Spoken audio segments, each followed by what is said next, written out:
Well, welcome everybody. Thank you for joining us for this IEA think tank reaction to Chancellor Rishi Sunak's spending review. My name's Mark Littlewood. I'm the Director General of the Institute of Economic Affairs, and I've got a fine lineup of panelists to give us their pretty much instant reaction to what they think. I'm joined by Matt Kilcoyne, the Deputy Director at the Adam Smith Institute, Sam Bowman, formerly of the Adam Smith Institute, now Director of Competition at the International Centre for Law and Economics and a Senior Fellow at the ASI, and Duncan Simpson, Research Director at the Taxpayers Alliance. Gentlemen, welcome all. Thank you all for joining us. A few of the obvious headlines from Rishi Sunak's fairly bleak analysis, unsurprisingly bleak analysis of the present state of the UK economy. Looks like the economy will go backwards around about 10 or 11% this year, something of that magnitude, and we won't make back all of that lost economic activity next year. Something of a public sector wage freeze, but by no means across the board. Private sector wages fell 1%, whilst public sector wages rose 4%, according to Rishi Sunak, over the last period. And of course, the public sector premium was already about 7%. We have spent the best part of 280 billion on COVID lockdown assistance. We're going to run a budget deficit this year of about, near as damn it, touching 400 billion, and next year still north of 100 billion. I mean, it couldn't be bleaker, really, could it? Duncan, let me start with you from the Taxpayers Alliance. We knew it was going to be grim. No real surprises here, but how grim is it? It's pretty cataclysmic. Those are the main scenarios. I think the downside scenarios for the deficit this year pushes 450 billion pounds. You'd be looking at debt to GDP ratio in excess of 120%, even in 5 years' time. I think it was absolutely right for the Chancellor to do quite a few caveats around this and sort of acknowledge the situation that we're in.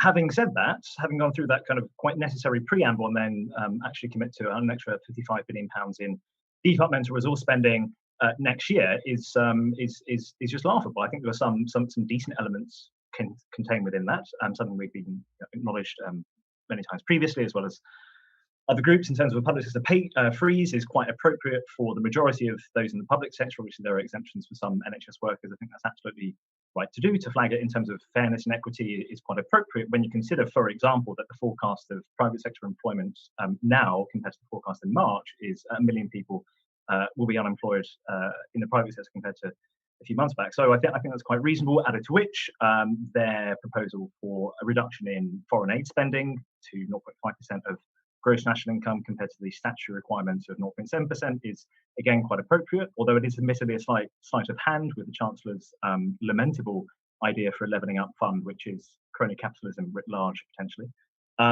So yes, I'm basically with you. It is a pretty woeful, dreadful half an hour of Rishi Sunak standing up there and giving those stats with very little to be encouraged about, I'm afraid to say. Sam, let me come to you next. My broad brush analysis for the IEA was that Rishi gave the right medical diagnosis, but has failed thus far to deliver the appropriate surgery for that diagnosis. So you've sort of correctly told us everything that's wrong and all of the problems that we've got, but has then sort of said, and have a cup of tea and you'll feel better. We don't really appear to have applied any of the medicine that we need, right? I don't want to be too hysterical about this year's budget deficit, but I couldn't see anything here that gives me great belief that the bounce back will be V-shaped or sustained over the longer term. How about you, Sam? I think I'm a lot more optimistic than you are. Really, the weird thing is that the government for the entire year has sort of acted as if it's unaware of the existence of vaccines. And, that may have been excusable in March. But in December, to be saying, or a week before December, to be saying that the economic emergency has only just begun, as Sunak did, seems completely crazy to me. I mean, we're about to start giving out vaccines on a mass scale. I think it's completely plausible that we get back to pretty much normal by April, May. And what I find really strange is the OBR's underlying forecasts about the performance of the economy. whether or not we think that the kind of near-term forecasts are accurate, to project a 3% permanent hit to the economy that we will never ever get back seems really, really strange to me. So you're really talking about a year and a half of lost innovation. Really, growth is just a word for innovation, and I don't really see what justification for that is. I hope they show their workings, but I suspect, and I kind of think it's pretty plausible that the OBR feels a bit burned about having been over optimistic after 2010. It's been very, very over pessimistic so far. So this year it projected a 12% unemployment rate, and actually today it had to revise its forecast to a 7.5% unemployment rate. So it's been much more pessimistic than it needs to be. So I'm not that pessimistic, and I think it's kind of strange that the government's taking the attitude that it is. Well, maybe Sam, let me try and do the OBR's job for them. Not that I have any right to, and not that it's my job to, but isn't the worry that we have shielded the economy through things like furlough schemes, so people haven't felt the pinch yet, but the lockdown, which is a totally different argument about how necessary you think it is and whether they've done it in the right way, will have long-term effects of businesses going to the wall. They haven't gone to the wall yet. They've been relying on the furlough scheme. But before you know it, the theory goes, cinemas and pubs and restaurants will actually close. The businesses will go bust. Now, I guess a venture capitalist can pick them up and start them up again. There'll still be demand for these things. But you could imagine that being a bit of a lag, not just everybody springing back into life. We're not talking about a lag, though. We're not talking about a lag. We're talking about a permanent loss of output, one that we never, ever get back. That's what I find strange, and that doesn't really chime with the model that I had that you've just described. We're for sure we're going to have it's not like things are going to go completely back to normal next year, although the kind of the cosmetic effect of what you've described is that we'll have a dip, and we've had a huge dip already, and then we'll have a massive recovery, even though it won't feel that good because we'll just be getting back to where we were. Yeah. But a lot of businesses, and I would say probably the most highly productive and highly innovative businesses, have not shut down and have not been furloughed. And it's just strange to me. I mean, a lot of those businesses have just been continuing working, maybe slightly less or maybe considerably less productively than usual via Zoom. But they're still working, they're still innovating, and it's strange to me too. I don't really see where they're getting this 3% permanent lost output from.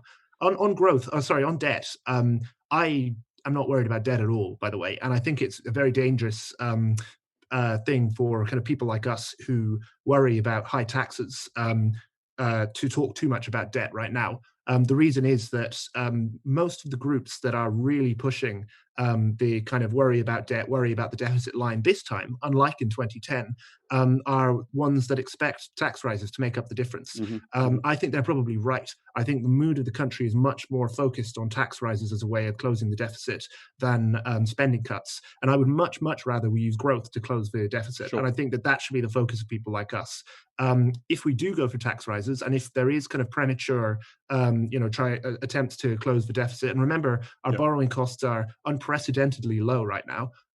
If we do try to cut the deficit, I worry that we're through tax cuts. I worry that we're going to slow down the recovery, and we'll make ourselves worse off in the long run. I mean, we're borrowing at such low costs and at such long rates that I really don't see any reason at all to worry about debt right now, as opposed to say 5 or 6 years in the future. Okay, Matt, are you as phlegmatic as Sam about this, or as hysterical as I am?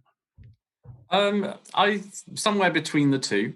It's fairly obvious that, I mean, the Rishi Sunak standing there and saying that this is the biggest contraction for 300 years is it sounds like a really massive headline figure, but then you have to remember that we quite literally, and in fact he quite literally, shut the economy. So it's his shutdown. It's his, and a lot of it was done for the right reason, to try and remove large numbers of human interactions, and therefore to try and stop the spread of a virus that was killing a large number of our population, and in fact has killed a large number of our population regardless. Whether that's worked or not is, a matter for another day. In terms of, as you've lifted the foot off the brake, in the summer we saw that with Eat Out to Help Out, and people going out to bars and restaurants and going on short summer holidays internally. There was loads and loads of pent-up demand, which does make me question some of the sort of more doom and gloom figures for next year. Like, okay, there will be some companies that go to the wall, but there's clearly a desire by lots and lots of people to get out there and enjoy their lives again. And I think next year will be a massive boon year. And I just wanted to sort of like pick up and say, I think the OBR FIG forecast, there are some holes that could very easily be dragged into this, like air passenger duty. From March of this year, they're expecting the rates to be for the whole of next year to be down 2.3 billion and still be down 1.5 billion on the same time in March 2020 in the 22 to 23 year. There's no way that's going to happen. Like, because there'll be pent-up demands for holidays, right? Yeah, people haven't been going. People want to do is fly abroad and sit on the beach. Like, they're desperate to do that. There's other things like, and that also means that some of the business rates are probably a bit wrong. And there's all sorts of sort of like desperately negative scenarios in here, and things like property transaction taxes are still very, very low. Very low because there's a holiday right now, but they're expecting them to get lower. Like they're going to still be depressed in 22 and 23 and 25. And it's like, no, either we've destroyed the entire economy, which seems unlikely, or there's going to be a reshift back into sort of normal demand. And lots of people just want to get back to their normal lives. And I think that's the kind of like overarching I would keep in my head. Okay, Duncan, let me come back to you on this issue of how we plug the gap. And I don't think anybody is so hawkish as to say we need to immediately plug the £400 billion deficit this year. As Sam points out, borrowing costs are low for the present and potentially over the long run. But I wanted to get the TPA's steer on how much, put aside any ideology, practically, how much lifting could tax policy do? Is there a case that we are at or near, if you like, the taxable limits of the economy, that governments over my lifetime have only ever managed to squeeze out, 38, 39% of GDP in taxes as an absolute maximum? We're not far off that point. The idea that we could just put up the rates and recover hundreds of billions of pounds, aren't we at the position on the level of tax at the moment that we're on a kind of Laffer curve point near as damn it? I'm not saying you couldn't raise any revenue from some pot or other, but kind of jacking up rates 3 or 4% would not only, as Sam says, potentially impede the economic recovery, but might not even achieve the primary objective of generating revenue. I think it's about right. There probably is small modicum of room to increase the tax burden beyond what it already is. But on the other hand, if you consider that we are indeed facing, I think from the OBR data released last month, you're looking at the total tax burden increasing every year of this parliament, which just isn't particularly viable. Obviously, with the spending review today, this wasn't a forum for the Chancellor to deliver changes to tax policy. So obviously, though, the substantial changes, if any, will be arriving in March with the next budget. But I think we need to be damping down on these kind of expectations that some modification here and there, particularly on employment taxes, could be a viable alternative. So for example, there could be a increase in the threshold for national insurance that would encourage both employers to keep on as well as retain staff. You could also be looking at a reduction or abolition of capital gains tax, which, although there was indeed a report from the Office for Tax Simplification the other week, essentially arguing for much higher rates. I think that would be particularly pernicious as firms consider selling assets in the new year. So there's any number of policies which I'm sure that the Treasury is currently thinking, which are basically viable to alter the tax system, but the overall burden is already pretty high. So yeah, that should be obviously the immediate focus for the Chancellor in the coming years. I would also add that that there are certain areas which the government should have been much more ambitious with their statement earlier today. I think they're creating a national infrastructure bank, which sounds dreadful. I think the idea of those debating in the north. Now, there's any number of reasons why you could be moving quite a few more civil servants out of Whitehall. It doesn't necessarily have to be gigantic savings, but I think if the government is going down this levelling up path, which they are committed to, again, there was a restatement of very high capital spending the remainder of this parliament. There's no particular reason why a lot of people who are actually devising this policy shouldn't necessarily be in London. So yeah, I'll come back to Sam in a minute to develop his thinking, because I'm genuinely open-minded on this and I'm seeking some advice. Should those of us who broadly want a smaller state and a better functioning market and the government to generally do less in the world rather than more, should we now be very dovish about the deficit? $1 billion here, $1 billion there, and before you know it, you're talking real money, as Ronald Reagan used to say. So should we be sort of saying, yeah, well, look, I mean, it is going to be colossal, the deficit this year and next, most likely, and perhaps the year after. But you know what? to hell with that. Let's actually slash some taxes. Let's let's not bring in as much in VAT and in employers' national insurance and in income tax. Let's let that hang. Let's just slash those rates too. It wouldn't matter if the deficit's 500, 600 billion this year. That would be a shot in the arm for business. Are you a dove or a hawk on balancing the books, Duncan? Because you can now see, to Sam's point, and I'll ask him to flesh it out in just a second, that being a dove here is the route to tax cuts, isn't it? If you're a hawk, well, there's not much room for manoeuvre. I think it's generally good to be quite hawkish. I mean, I do acknowledge Sam's point entirely that a lot of gilts have overshoot for a very long period of time. The interest we're paying on them at the moment is relatively low. On the other hand, if you look at the data released today from the CSI, I think a 1 percentage point increase in inflation will mean quite substantial high levels of repayments for the debt. So that's relatively obvious. Quite a few policies of the government today are necessarily inflationary. So, just because an increase in the debt stock is viable at the moment because of lower rates doesn't mean that a lot of these policy decisions are desirable. So they're just a bit cheaper, yeah. They are just a bit cheaper, but not necessarily ideal. Sam, can I come back to you? Can you develop this sort of strategic advice that you've got for people of a classical liberal free market bent, that we should perhaps be somewhat more dovish about deficits? And, should we almost go the whole hog to sort of say, Julian Jessup at the IEA is quite relaxed about public sector pay. He didn't really think there was much of a need to freeze public sector pay. I mean, why not go the whole enchilada and say, well, while we're at it, here are some taxes you could cut. Yeah, revenues will fall, the deficit will go up. But the sort of V-shaped super recovery that you and I want will be assisted by it. And in the long run, in 10, 20 years' time, we'll be grateful we did that because much more innovation would have come to market and the rest of it. You need to unmute yourself, Sam. I don't have a view about public sector pay. It's always struck me as like living in the Soviet Union and having a view about the number of tractors that the government should be producing. I just don't know what public sector pay should be, but I'm sure some people do. To your point, well, I think that there are three elements to my point. The first is that the cost of borrowing is indeed very cheap. I don't think that we need to focus on that too much, but it's obvious that if you just look at historical borrowing costs, we're borrowing at a cheaper level than we've pretty much ever borrowed, ever, and substantially cheaper even than we were borrowing 5 years ago. Yeah. When that changes, we will partly be insulated from it because we're borrowing at a very long rate. The debt to maturity, the maturity term lengths that the UK is borrowing at are about double the OECD average. So we're really locking in these low rates now, which is good.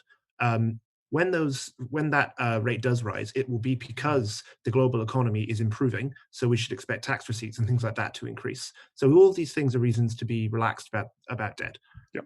Second, the reason that some groups like the Resolution Foundation have been really pushing a deficit hawkish line should be something that we're asking ourselves. It's interesting that the Tax Justice Network and the Resolution Foundation both are really pushing this deficit hawk line. I think that they correctly judge that we're more likely to close the deficit by raising taxes, and they would like to do that for many reasons, partly because they're deficit hawks, partly because they have other and completely worthy from their point of view goals in mind. I think they're equality hawks as well. Yeah. They have judged the mood of the country, and they judge that we don't want another 10 years of austerity, or austerity from the point of view of austerity being cuts, that people would actually be pretty relaxed about raising corporation tax, raising other taxes, so on, which I don't want right now anyway.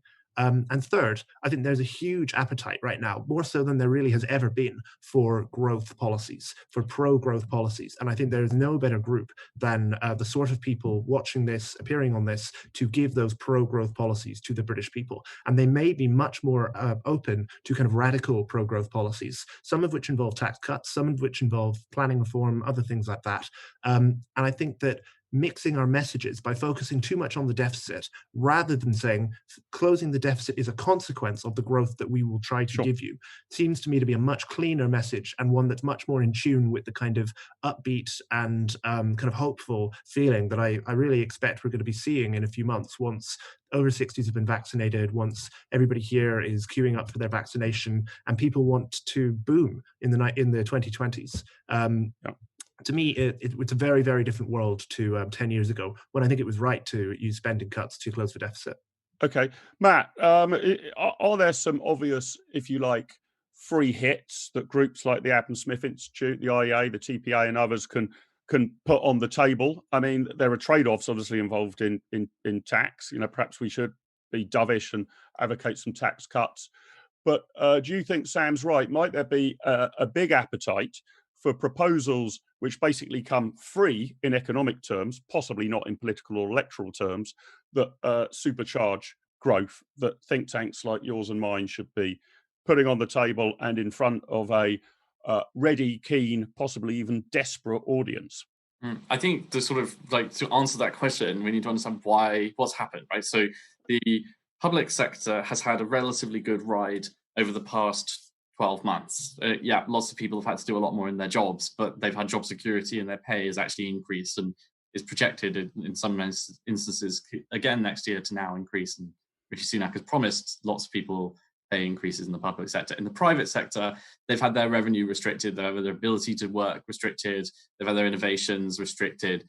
And there's been a deficit in both in their freedom times, but also in terms of their costs and how much debt they've had to pile on. And so any and all measures, if you're going to do deficit spending, which I'm not sure that you should, but if you are going to, it should be focused on the area which is most been hit and which would most then full benefit from that spending. And so that's tax cuts, basically, tax cuts to help businesses. Cuts, right? And I would say that is, national insurance, because you want to increase employment. That is, so employers' national insurance contribution should go down. That is corporation tax if you want to. But I think David Davis was right in the chamber today to say that this pandemic is like a normal natural disaster or a war. And it's therefore totally right to try and put it onto bonds that mature very long down the line.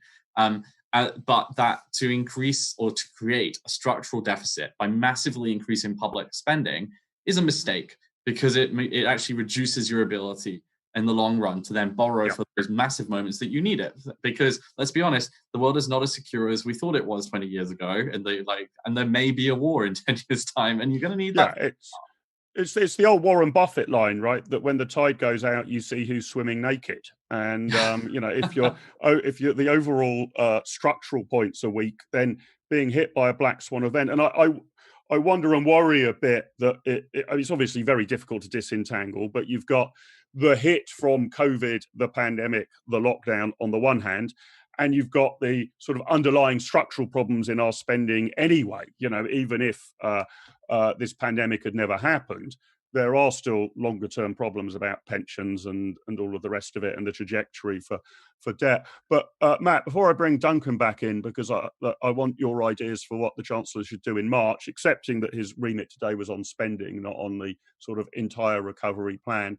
What do you think the free hits are, that, Matt? I mean, so the implication of what Sam was saying, maybe you'd get a little bit of traction for arguing that we should trim employers' NICs or raise the threshold. But is there any supply side reform, regulatory reform, that can be done for free in economic terms, even if it's controversial in political terms, that you think would act as a big leap forward? I mean, already on planning reform, I can think of three. Yeah, go on, shoot. The first one is to go straight through with the planning reforms, to ignore every single NIMBY, to remind the NIMBYs that the economy has fallen off the edge of the cliff, and that, like Wile E. Coyote, they are really at risk of falling down if they don't accept that the world has changed underneath them. Secondly, I would say that, look, one of the massive benefits that people got during this year was that they weren't sending their kids to childcare, and they were still able to work. And so lots of young mothers actually didn't spend £2,000 a month sending their kids to childcare and had that money for themselves. They're going to wonder why they're going to be spending loads of money next year when they go back to childcare. And we'd have quite a nice, easy reform of childcare policy that means that staff can look after more kids without impacting either safety or outcomes. That's really easy to do, and actually puts money straight back into the pockets of people who are most likely to be by the recession, most likely to be hit by the costs of living. And then on top of that, we've got deals that are being done with Australia, with Canada and New Zealand, and the USA. You may as well throw in freer movement for under 40s to try and get talent into the country. Also remove those barriers to investment that means that companies from those countries struggle or have longer run investment issues buying companies or merging companies here in the UK, so that you bring capital inflow into the UK, investment, and bring back that productivity into the Duncan, obviously, the TPA, I mean, does an impressive and wide range of research, but you focus, obviously, as the clues in the name, largely on tax policy, but including tax policy, but perhaps also in addition to it, what would be the three magic bullets that you want the government to fire when they come to an overall budget, let's say, in the spring next year? Well, as I said, I think, and as Matt alluded to as well, I think national insurance is a real imperative. I would also really welcome further changes to the annual investment allowance. So that was increased to £1 million. I think there's very good rationale to increase that higher still to perhaps £4 or £5 million each year. So that would really help stimulate investment. Likewise, stamp duty. Obviously, Sunak in the budget had sort of a semi-stamp duty holiday for some buyers. Again, it would be ideal if that also was lifted to, say, £1 million rather than £500,000 for stamp duty potential abolition. In terms of the non-tax side, again, I mean, the Chancellor has literally written a paper on that, and that's free ports. There would be, a very limited impact in terms of revenue. Obviously, there's an exemption for some customs duties, but that's the third policy which they need to consider.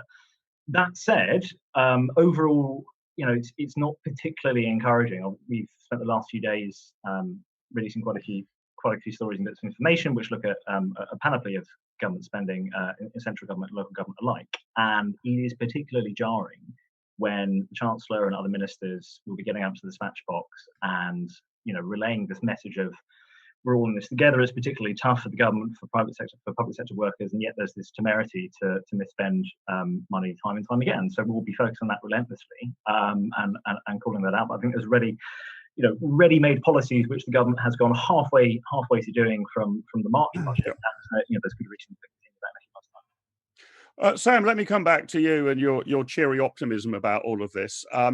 That you think that the OBR might have sort of overswung back to the pessimistic side of the ledger, having been sort of caught short perhaps in the past of being a little too optimistic. You mentioned that you thought there could be an appetite for really radical thinking. Do you think that will go in? I'd always assumed that would go in lockstep with the economy being on its knees, if you like. Oh my God, what have we got to do? The old Milton Friedman argument that the job of think tanks is, exactly, that you've got to seize the opportunity and sort of things that wouldn't be contemplated in normal times are lifted off the shelf in difficult times. But you seem to be pursuing a much rosier approach. You think that the economy could bounce back pretty fast, but that will also create a climate in which radical ideas might be embraced. Explain that a bit more. Well, I think that there will be a surprising return to normal once there's a vaccine that's been rolled out significantly. But I think people will recognize that the number of businesses that have collapsed does mean that we need to do something big for them. If I can give my own kind of policies, and if I'm allowed to give ones that are unpopular, that's always the really fun thing. Oh, please, we prefer those. Yes, it's very easy to give popular policies. That's the unpopular policies I would do, I think, are if I could, I would really, really, really radically reform planning. I know we can't do that, so I support street votes, which I think we actually could do. But if I could, I would do that. I'd pretty much abolish Tier 2 visas for migration. I'd say anybody who can earn more than, say, £25,000 a year can automatically get a work visa for as long as they can do that. And we'll give them a kind of, let's say, 6-month period after they've lost a job to find a new one. And the third unpopular thing I would do is rejoin the single market and join the European Economic Area so that we can be as open to trade as possible. But I know that that's not popular and quite difficult politically to get through. Well, an interesting, thoughtful recipe. That's what think tanks are for. Whether how well the Conservative High Command think that would go down in the red wall seats, I'm not so sure. But you're right. It's not our job to consider those sort of things. It's our job to be right. Matt, do you think there is going to be this appetite for radical thinking? I mean, Sam, in his normal fashion, was being deliberately provocative with trying to think of the 3 most unpopular policies that he had to mind. But in theory, do you think that things that 18 months ago wouldn't have been considered possible might now be on the table? The Overton window may have shifted or simply widened in both directions, right? That the number of possible outcomes is now that might be true. Greater. That might be true. You might end up with like both left and right being able to shove ideas in. I think but like, let's be honest, the change in high command at number 10 that happened in the sort of psychodrama of 2 weeks ago tells us that actually the Tory party is more concerned with being seen as nice than it is concerned with increasing the UK's productivity. I thought Sam was going to go way more radical then, considering he's made arguments. And way more unpopular, perhaps. Yeah, I thought, considering you've made arguments about how all overseas aid spending is better than any money spent in the UK, I thought you were going to spend the whole budget in Rwanda. Or like make the UK rejoin the Republic of Ireland as a associate state or something. He's keeping those up his sleeve for when times get really bad. Yeah. That's the shock doctrine I'm working towards.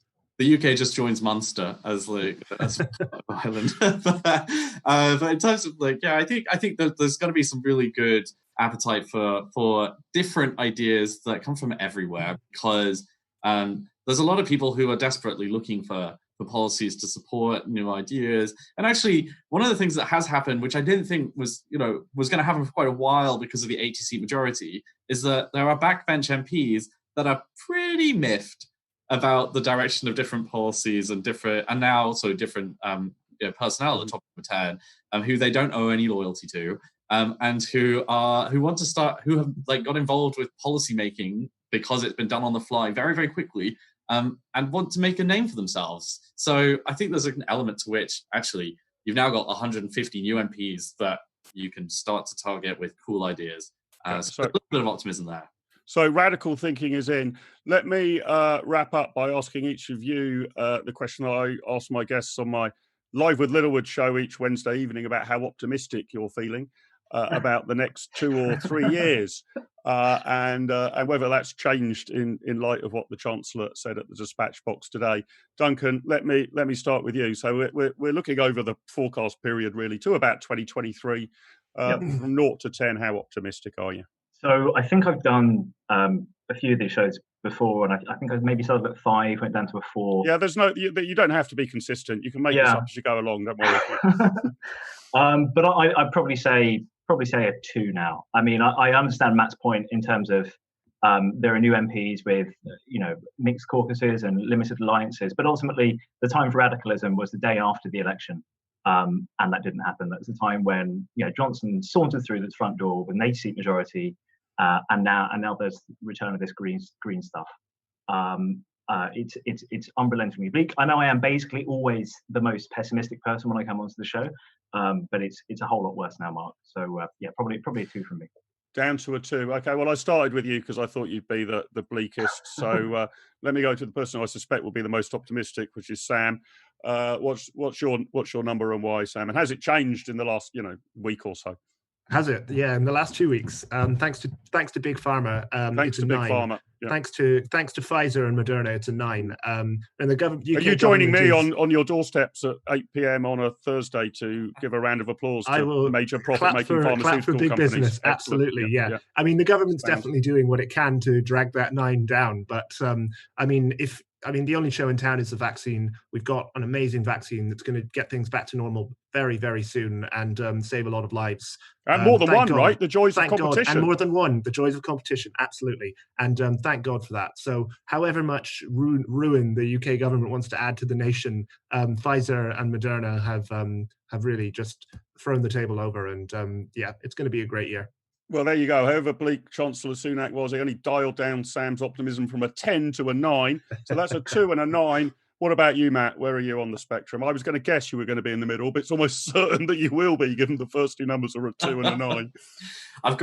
In my head, I've got a 2 because of the austerity for you and me, but not for Rishi policies that I seem to be coming out. I've got a 10 from the Moderna, AstraZeneca, Pfizer, all the other vaccines on the way. I've got a 5 for the chance that Nicola Sturgeon tries to break up the UK successfully next year. But, immediate joy of just getting back to the pub with my mates. It's going to be an 8. An 8. 9, 8 plus 2. So that's 19. I won't vote myself. I'm going to be a neutral chairman, but that means I've got to divide 19 by 3, which is 6.33 as an aggregate average, isn't it? Have I got that right? It's easier just having 3 guests than having to split it 8 ways. You take out the outliers as well. Well, okay, yes, take out the outliers and it's just an 8, yeah. It depends whether there's no mode, but you could go for the median at 8 or the mean at 6.33. Duncan, Matt and Sam, thank you very much for joining me for your immediate response to the spending review. Thank you very much for your eclectic views and your difference in optimism and pessimism. I look forward to continuing to talk to all of you as we come up with these radical growth charging ideas that I'm now certain there has to be an appetite for. Matt, Duncan and Sam, thank you very much. If you are watching us on YouTube, please remember to hit the subscribe button and ring the notification bell to be informed of upcoming IEA content. Also visit our website, iea.org.uk, where you can sign up for our free weekly newsletter. Thank you very much for watching. Thanks again to our guests. Have a good day. Over and out.